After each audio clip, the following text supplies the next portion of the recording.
How's it going, everybody? Welcome back to the channel, and we finally have the Act 8 Chapter 4 Quest Exploration Rewards, the Completion Rewards, and Act 8 Total Exploration Rewards.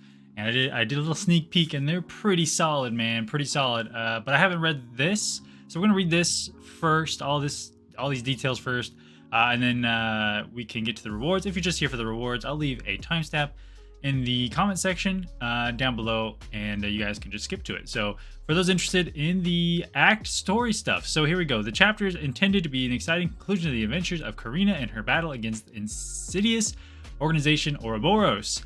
As such, we've ratcheted up some of the difficulty and design of chapter 4 to present a more appropriate challenge to the summoners who have made it this far. Don't worry though, we made sure to keep the rewarding gameplay and explosive damage to everyone's come to expect from the story quest fights. So ascend those champions, rank up those relics, and see if you have what it takes to overcome Act 8, Chapter 4, Darkest Dawn. So the new story quest standard, one act composed of 4 chapters. Each chapter consists of 6 quests. Each chapter consists, Chapter 4's quests are composed of 3 paths, with 6 encounters per path, 3 final bosses, not path dependent, 1 to 3 in choice. Yeah, so I think this is pretty similar to what's already going on. Choice nodes located just before the final boss give players a chance to swap. Obviously, that's the norm. It's crazy how long this storyline has been building, to be honest. And I don't even know any of it. I just know about the bosses. The freshly swapped in champion will enter the quest at full health and ready to rumble. Okay, yeah, we know all that. Quest entry costs. So each quest consists of 3 paths with an average of 23 nodes per path. Each quest or each path also contains 6 fights.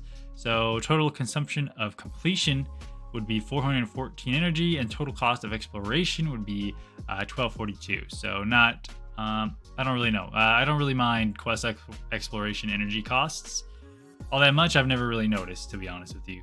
But that might just be the level I'm at the game.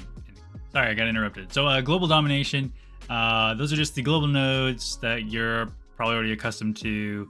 6-star attackers gain an attack bonus now.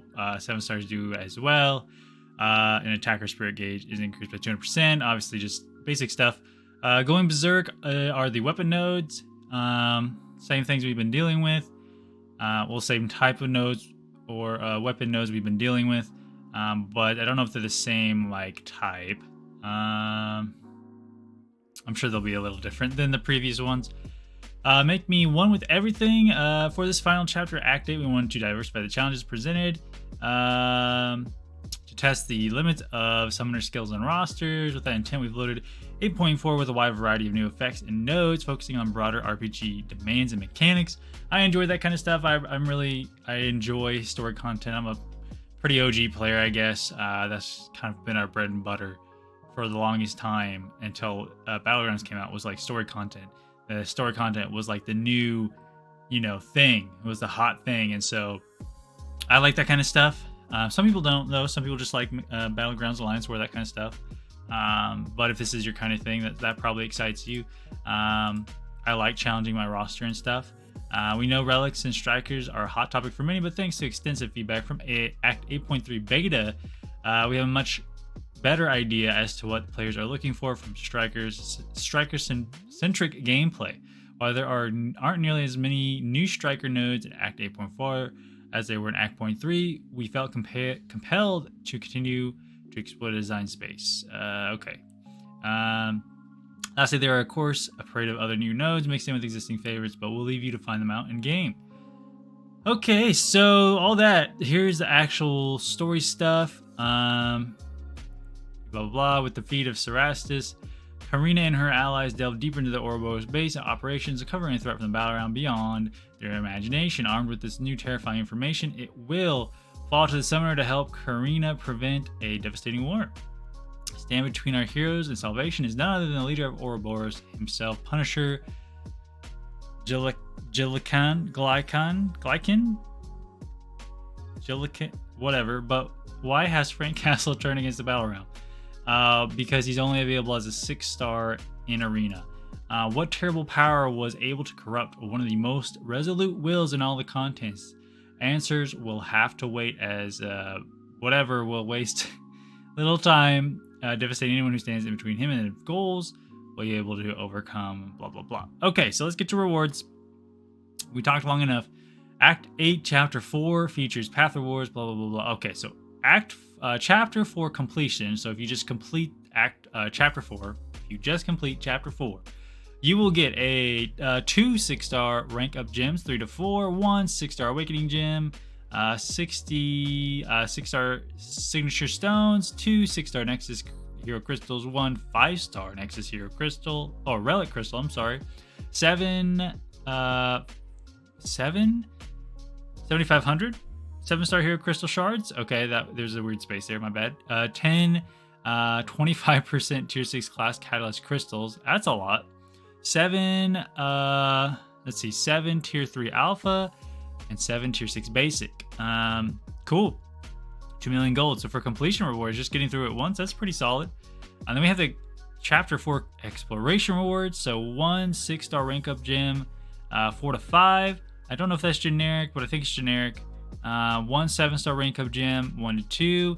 That's pretty good. 1 7-star Hero Crystal, 200 Primordial Dust. I always love more Primordial Dust, so that's cool. 1 6-star Relic, 5,000 7-star Titan Crystal Shards, 1 tier 4 Alpha Catalyst. Okay, that's pretty solid. Some rank 3 materials. 1 6-star Relic rank up gem, 1 to 2. Oh, okay, so a Relic rank up gem. That's interesting. And 4 million gold. And then each one will come with ISO. And then we have path rewards. So these are what you can get from the path. 5,000 5-star Relic Crystal Shards, 10,000 6-star Hero Crystal Shards. Not too much, actually. All right, so Act 8 completion. This is the Act reward for completing all of Act 8. You get a 7-star Hero Crystal, 7-star rank up gem, 1 to 2, 2 6-star rank up gems, 4 to 5. That's really good. 5,000 7-star Titan Crystal Shards, more Primordial Dust, and 1 6-star Relic Crystal. Then for Act 8 exploration, so if you completely explore the entire act, you get 1 7-star rank up gem, 2 to 3. That might be generic. 1 7-star class Hero Crystal, 1 7-star Nexus Hero Crystal, 10,000 7-star Titan Shards, 26 stones, and 1 6-star Relic rank up gem, 2 to 3. Wow, so they're really putting some Relic stuff. Is this the first time we're able to get 2 to 3 Relic? I've not been very invested in Relic, so you guys would have to let me know. If you've kept up with Act 8 and you're just waiting for Chapter 4, and you complete it with one quest or one run through of a Chapter 4, you'll get all these rewards here, and you'll also get all these Act 8 completion rewards as well. So that's a pretty solid chunk of stuff just for running through it once. So that's pretty cool. And then obviously, if you've kept up 100% exploring these acts as they come out, like I have, you're pretty close to being set up to get these cool rewards. So there's a lot of stuff here, a whole lot of stuff. Hopefully it wasn't too long of talking for you guys, but if you skip to the end here, that's completely fine. Understand rewards information is very important and very exciting. So I think these are pretty solid rewards. Absolutely, especially with the rank up gem 2 to 3. I don't know if these are generic or not.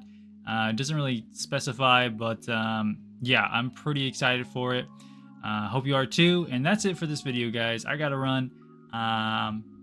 Yeah, let me know what you think about the rewards in the comments below. Y'all take care.